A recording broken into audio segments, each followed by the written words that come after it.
The Owen James Report is brought to you by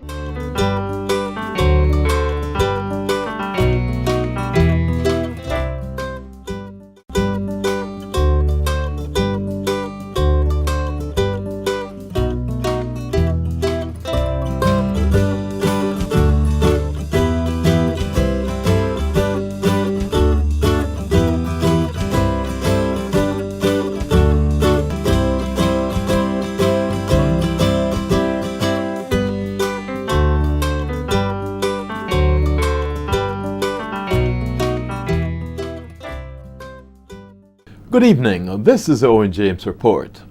It's official. The Caribbean conglomerate Sagicor Group today revealed that it is acquiring Royal Bank of Canada's RBC's operations in Jamaica for $9.5 billion or about book value. The Sagicor Group is financing the purchase from internal funds. The Sagicor Group's CEO and President Richard Byles told journalists at a media briefing today the $9.7 billion figure could change after revaluation.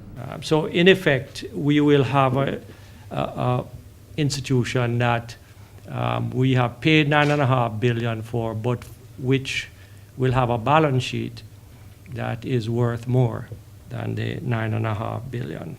Pending regulatory approvals, a significantly expanded new-look Sagicor Bank should become operational in about 2 months. After approval, we are going to enter into a pretty challenging period of rebranding the institution, integrating our staff and the staff of RBC, and integrating the technology.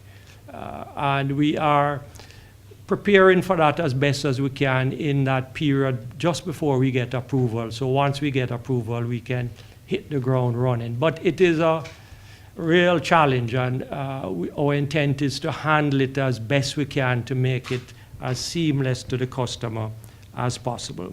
So essentially, on what premise will the new-look Sagicor Bank compete? We want to deliver fair pricing for the service delivered and for the risk involved in delivering that service to our customers.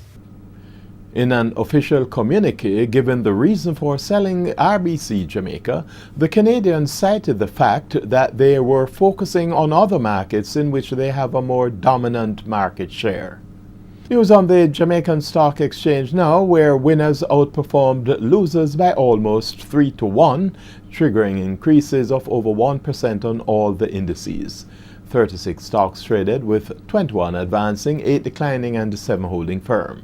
The winners included Access Financial Services, D&G, Grace Kennedy, Kingston Wharves, Lime up 13.6%, Radio Jamaica, Sagicor Investments, and Supreme Ventures.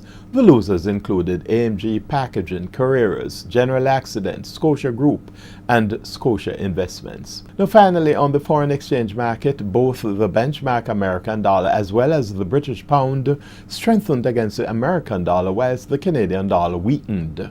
The greenback advanced by 7 Jamaican cents to close at an average selling rate of $107.36 Jamaican, whilst sterling strengthened by 54 cents Jamaican to close at $178.17.